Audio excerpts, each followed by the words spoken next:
There was another Lansing City Council meeting this Monday, and you are going to hear all about big decisions made regarding liquor license transfers and Saturday construction on the west side, as well as upcoming zoning modifications headed to council for approval and a dazzling brooch.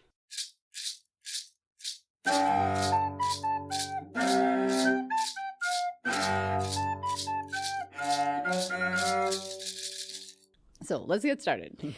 Hello and welcome to What Lansing Council, a podcast transforming Monday night's Lansing City Council meetings into an enthralling recap. And today, my very special guest is Joan Nelson. She was the executive director of the Allen Neighborhood Center for over 20 years, and she founded the Allen Neighborhood Center. She is currently a contributor to the City Pulse and advocates for shared use housing. Hello, Joan. Hello, how are you? Good, thank you so much. Just quickly, I was a co-founder. There were actually four of us that launched Allen Neighborhood Center. And amazing. It's a collective project. So great job working together with other people. Yes. So great to have you here today. For additional introduction, could you please describe Lansing in your own words? Oh, Lansing. Well, I think that Lansing is a friendly, mid-size, Midwestern city, and it is both the capital of the state and home to a Big Ten university. Yeah. And I think a mid-sized city that is both those things, a capital city, as well as home for a large university, offers opportunities and resources and assets that are plentiful and have been so important in my life and in the life of the Allen Neighborhood Center, for that matter. And with MSU, we had access to thousands of students over the last 25 years. I mean, ANC has about 500 people volunteering every year. Oh, my gosh. And probably 3/4 of those folks are MSU students. So we've benefited enormously from living just down Kalamazoo Street, just down the road. Amazing partnership for them, Incredible partnership. Yeah. Yes, it was. It has been. And in addition, the various departments of the state that are focused on some of what ANC is focused on, health and housing and food access, have been supporters and funders of the various programs at Allen Neighborhood Center. And so, we have been perfectly situated, we have thought, over these many years. It's also a really friendly, I would even say exceptionally friendly city. And, people discount friendliness, but I think it's underrated. We're a very accessible place. Yeah, up there on the friendliness score. You don't really see that out in the news. It's true. What would you like to see changed in Lansing? Well, I've been working for the last 18 months with a grassroots group comprised of people from all over the city who have been advocating for bottom-up, incremental, shared-use housing. Mm-hmm. About 18 months ago, the chief planner of the city and his team began what they do periodically, which is to amend and to modify and improve the last zoning code. And they had been hearing a lot from folks about shared use housing. And by that, I mean rooming houses, boarding houses, cooperatives, cottage developments like Cottage Lane over on the east side. Oh, yeah. And ADUs, accessory dwelling units, sometimes referred to as backyard granny flats. I haven't heard that. Right. 22 cities in Michigan have actually already changed their zoning code to be more inclusive so as to allow more of these shared use types. So there's a lot of different ways that can be done. Yes, yeah. Mm-hmm. And in cities, ordinarily, the banks, the large financial institutions, large developers generally make the decisions about what's going to get built and how big and where. Mm-hmm. And bottom-up, shared use, incremental development is more often community initiated. It involves small-scale developers. It often empowers actually ordinary citizens to carve out a empty room or two in their old homes to create a rooming house. The cool thing about these forms of housing is that they gently densify and kind of thicken, older neighborhoods in a way that is not jarring, but still is effective, is a proven successful strategy in addressing a pretty serious housing crisis, Right. Where so many people in this city, as well as across the country, are unable to access housing. Yeah. There is a shortage of available and affordable housing, whether you're a renter or a buyer. Yes. And Lansing is not exempt, from Certainly. that crisis. And so, rather than relying on, just lots of huge developments, which may be appropriate in downtown and certain parts of Sure. the city. Yeah. I'm supportive of those. I also believe that in neighborhoods, like many of those that are near downtown, the East Side, Rio Town, Old Town, so on, Yeah. are more appropriately the focus of incremental development. Yes. And the fact is that shared use, incremental housing is a better fit for the people who are our neighbors. 83% of residential Lansing is zoned exclusively single family. Less than 40% of households in Lansing are comprised of parents and children under 18. So it's a huge demographic Disconnect. mismatch. Yeah. It's just crazy. Yeah. And there are many more people. We have I think it's like over 35% of people, adults in Lansing, live alone, for heaven's sake. Yeah. So. And they don't need to be lonely. They No, don't they need don't. to They be don't. They could alone be in their living own in a house. Yeah. Right, they could be living in a rooming house, in a boarding house, in a co-op. So what needs to happen to see this That change? happens. Yeah. Well, I started out with the planning department coming up with 2 proposals to bring before council, but there's a long approvals process. It involves a fairly extensive internal review. All the various departments within the city weigh in, particularly the law department. And then the proposals get sent to the planning commission. That happened here, and they were unanimously approved by the planning Amazing. commission, the 2 proposals. One of the proposals deals with rooming houses, boarding houses, co-ops, and cottage developments. Okay. And then the second and independent proposal has to do with ADUs, accessory dwelling units, which are hugely supported. Probably their largest supporter across the country and also in this city is AARP. They've proven to be a lifesaver for seniors all over the country. Nice. But in any case, they spoke, and many people spoke at the public hearing that the Planning Commission held. They unanimously supported it. It went to council, got a little stuck in Development and Planning Committee. Okay. Has recently gone back to the Planning Commission for a couple of tweaks. Okay. And they will hopefully on March 4th approve it again. Okay. And it'll go back to council for their final consideration and fingers crossed approval. You've been working so hard on this. I have, but so have a lot of us. I mean, there are many people, just ordinary neighbors, who are really interested in people interested in opening rooming houses and boarding houses. Yeah. I mean, An opportunity. Exactly. Yeah. Exactly. And what is the name of your group if people want to get involved? It's the Shared Use Housing Advocacy Network. Okay. And they can find out more about it and get on the mailing list by emailing me Okay. at Joan Nelson Lansing, my name and my city, at gmail.com. Great. Wonderful. Well, thank you so much for the work you're doing on that. Thank you. And for Thank telling you. us about it here. It's a pleasure. It's Yeah. been fun. Looking forward to seeing this come up in future meetings. Yes. Let's talk now about what's going on at this meeting. Yes. Last night's meeting. Last night's meeting. So Yes. we're at the February 24th meeting of the whole, and there's 8 members present. Our council members are Ryan Cost of the 1st Ward. He's our president. Jeremy Garza, representing the 2nd Ward. Adam Hussein from the 3rd Ward. Brian T. Jackson of the 4th Ward. And our at-large members are Jeffrey Brown, Tamara Carter, our vice president, Trini Pelivanoglu, and Peter Spatafor. There's also some clerk staff present, mayor's office representative, the internal auditor, Charles Randall, and the city attorney, Gregory Venker. There's a bit of a lengthy agenda for this meeting of the whole, and there's a lot of folks in the audience here to provide input to the counselors, easily a quorum of department heads. Oh. Yes. Wow. First, we have a bit of public comment. Somebody wants the council to look more closely at some carry forward budget reallocation plan by the Human Relations and Community Services Department, the HRCS. The commenter found their plan to be vague. Someone was there about the liquor license transfer, and this is a big topic of discussion for this meeting, and it was the person who was going to get the transfers, so he was really advocating for himself and putting forth why he wants them. Next, a citizen expressed some concern over the city's deficit elimination plan. Was there any other public comment on the liquor license transfer? Yes. Was there a lot? A few. Yes.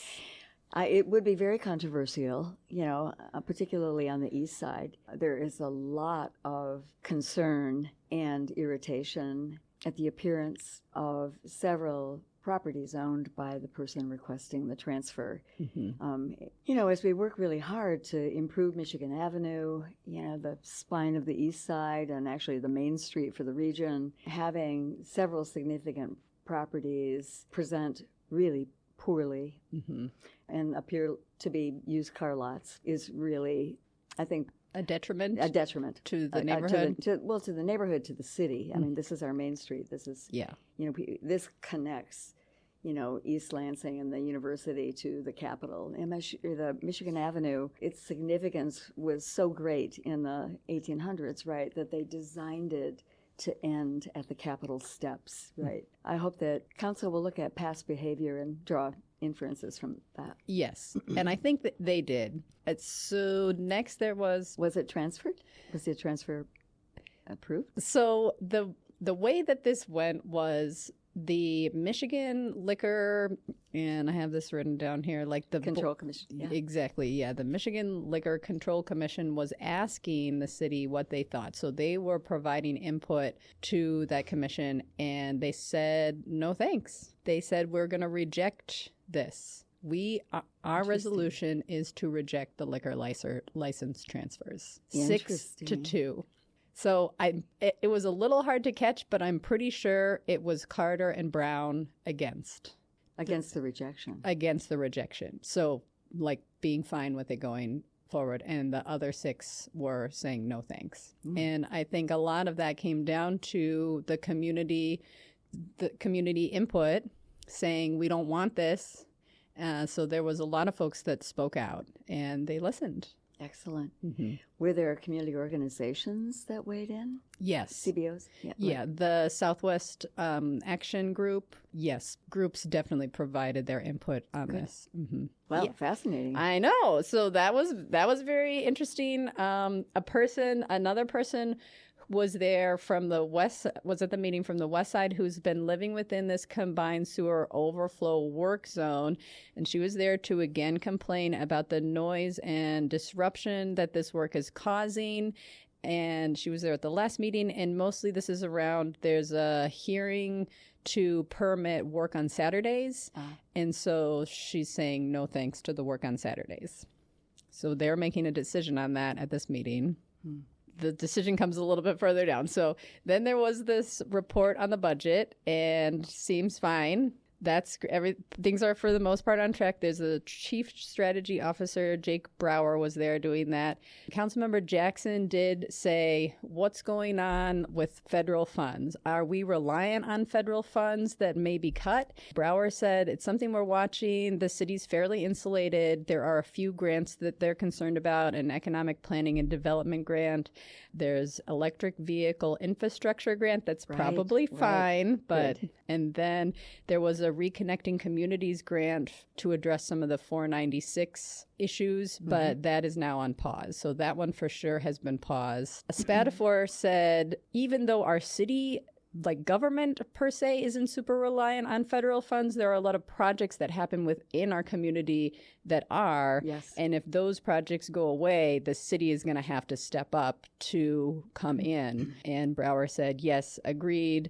And certainly we will see a decline in income and property tax loss if a bunch of nonprofit and university folks lose their jobs. Yes, exactly. So, I mean, I think of Allen Neighborhood Center, which has in the past has received USDA grants. I'm not sure if they have one at this point, and MSHDA grants that may also consist of some federal funds. So little nonprofits that are doing a lot of work, are doing a ton of work, may face some challenges. It'll be important to watch to see how this unfolds. Yes. Next, there was a vacancy report by the HR department. This is something that council has been looking into kind of a lot, keeping their eye on what's going on with city vacancies, because this money is allocated for these jobs and they're not filled, and the money's just sitting around. Right. So they want the money to go to folks to do the work within the city. So the department head, Elizabeth O'Leary, was there, and she's mostly saying again that she's working as closely as she can with the department heads to get these filled. So she's doing her best. A big concern they have is, are we not offering competitive pay for these jobs? And that's why we're not getting folks. And she was like, well, I'm working with our collective bargaining staff. A lot of it has to go through that. Councilmember Jackson said for the police department staffing specifically, at council, we're often approving the budget for more police jobs, but then these police jobs are just sitting vacant. So how can we make this more better? Right. No clear answer there. The internal auditor asks, how is our vacancy situation stacking up against other municipalities? Can you add some more context to the story? Like, help us better understand, is this really a problem, or is this just how it goes? And no answer there yet. No answer there. Yeah. Okay. But they're asking the questions. Yeah, I know. Then they had some discussion on the deficit elimination plan and some budget amendments. And here the main discussion was around this carry forward money that's part of the Human Relations and Community Services Department budget. And especially from Councilmember Jackson, he's saying we need these services. This money that's provided needs to be spent. This is what I'm seeing here on this list is for emergency housing, emergency food, racial justice issues. And these are all programs that the administration really touts as successes, but then they're not spending the money. Like, it's not a good look. Spend the money. Director Coleman from that department was there, and she was saying, look, like, I know it's not a good look, but it's not uncommon to have carryover in a budget. This is like a normal financial thing, and it has to do with timing, when we're able to do things. So it was a little bit of an unsatisfactory, I think, conversation on both ends. Councilmember Brown said, send us a list of the projects you're working on so we can better understand what's going on. And Director Coleman said, they're up on the website. Go check them out on your own. Some good sass there. And Director Coleman gets my award for the best dressed at this meeting.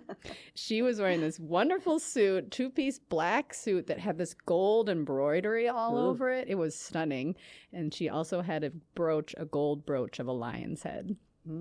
Okay, at this point, it's 7, and tons of folks are here for the regular meeting, but we're still in this first meeting. Wow, in the Committee of the Whole. That's right.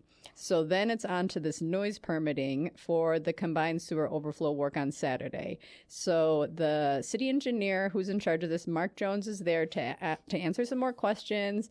One of the questions is, how much is this going to cost us? Is it going to cost us more if we do work on Saturday or if we don't work on Saturday? And he says it's going to cost the same. It's already been bid out, so that's not a concern. The main thing is if the contractors can't work on Saturdays, then the project could take up to 6 months longer, and this is a 4-year project already. So the counselors, they are talking about this. They say some of them are like, if it was me, I would want this done quickly, but we have heard a lot from the residents and they would like a break from the construction on the weekends. So it is 8-0, no Saturday work noise permit given. Wow. Wow.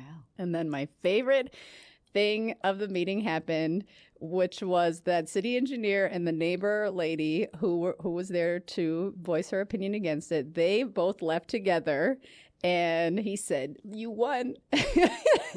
They were both smiling, so it was very good-natured. Oh, interesting. Yes, so it was nice to see some citizen engagement there. Yeah, absolutely. Absolutely. You have to always applaud that, I think, that for people's defense of their, community. And yeah. And I feel like everybody was being very conciliatory to both sides and really taking the time to understand the issue. So just nice to see. Yeah. And then there was a big discussion about the liquor license transfer, and every council member gave their opinion. So just like a great conversation was had, and then they took the vote, and as I said, it was 6-2 for writing this resolution objecting to the liquor license transfer. Then there was a break. Clerk Swope was there. He was doing a little shuffling of the agenda because it was already so late, saying to the people who are going to be appointed to the various boards, like, we'll push you up so you don't have to wait around here through a bunch of... Right. So they appreciated that. So then the regular meeting began, and there were 2 appointments to boards, one to the Diversity, Equity, and Inclusion Board. For the 3rd ward, a person named Cheryl Bernard. And she did get appointed, and then she got a big hug from Director Coleman. And then one John Scott to the Board of Fire Commissioners, and he was on the Public Safety Board, so there was an opening there. And the mayor said that they have a candidate from Peckham, which Nancy Malo asked if they could get another candidate on that board to represent some disabilities within the community. So they have another person that will be able to add that representation. Excellent. Yeah. So that's happening. And then the next big part of the meeting, there were 9 properties. There was a public hearing on these 9 separate properties to make safe or demolish. And they kind of read through all the properties, and they've all been red tagged between 2005 and 2021, most in the 2010s. And there were folks there from every property to be like, hey, I am working on this, or like, I am living here. What's really going on? 2005 is so long ago. I know. Yeah. So what happened? They talked through all the properties, and then one at a time, the folks got up to say their piece about, like, I've already done these permits, like, I've had these inspections, I'm waiting on this. And then they just, some sat back down, some left. And one guy who was sitting next to me was like, what happens now? And I'm like, I don't know. And I'm like asking people who are sitting next to me, like LSJ guy, like what? He's like, I don't know. And then the department, the head of economic planning was there, and he was like, I'll talk to this guy. So so he got an explanation, but and Ryan Koss did say, because 11 people got up to talk, so it did take a big chunk of time, and he was like, okay, now this is going to be resolved tomorrow at like a public safety meeting. So yeah, I know it's a long time to be red tagged, and it's not as if there haven't been meetings and processes, you know, prior to this. A make safe and demolish. What do you think of the whole process, I guess? I think it's extraordinarily pretty thorough. Okay. You know, and I know one person on the board that makes those make safe and demolish decisions, and he is loath to see anything come down. You know, I mean, he's not somebody who takes these things lightly. And my impression is that it's not a committee that is unreasonable or doesn't give people plenty of opportunity. Okay. One of the notable speakers was local celebrity Rick Pruce of Pruce Pets. Pruce Pets, yeah. Yes, he was there, and he wasn't speaking on behalf of a property he owns. This property was built by his grandfather. It's right along Cesar Chavez, and it has the like Pruce name in concrete kind of above it. And in 1920s, his grandfather made it, and Pruce sold this property, and he knows the guy who's working on it. And it was like a very, like, he's a good showman, you know? Yeah. And he's like, this guy isn't a great communicator, but he's done other projects, and they've all been good. So, like, give him a chance. And then a guy who's... Isn't local government fun? So... Oh, it really is. It really is. I love it. I love the, you know, the people jumping in and engaging. Yeah, exactly. Being a part of the planning. Yes. Yeah, and all the different personalities. So another personality who was there is a guy, Andy Markovic, and he's been there before, and he is the owner of the old Metro Bowling property, and which the City Pulse has designated an eyesore in 1 week in 2023. He was saying, we're working on it. There's a lot of old hardwood in the bowling alley. If anyone is interested in the wood, get in touch with me. Nice. So, just putting that out there. I could not really figure out how to get in touch with him, but if you are interested, podcast listeners, you'll find a way. And then they were back to the liquor license resolution. In the meeting of the whole, they decided how they were going to vote. And then in this regular meeting, they officiated that is going to go forward. Something that came out was this is a systemic issue. It's not just these 3 liquor licenses. We need to take a closer look as a whole at what's going on in Lansing with the liquor licenses. And Councilmember Hussein was it's a big state issue, but it's a really hard thing to make any progress on because there's a really strong beverage lobby and no legislators want to touch it. And Koss said he looked into it on the break, and Lansing already has 3 more liquor store licenses than we should, according to the Liquor Control Board. Interesting. Yes. At one point, Koss said, and I've lost my paperwork on this item because it's just been that kind of day. To wrap things up, there were a few public comments at the end. Here they are. One person, a downtown resident, said the city needs more density. I would like it to be a walkable city. It's not. Then somebody said, I think... Yay, I'm with that person. Yes.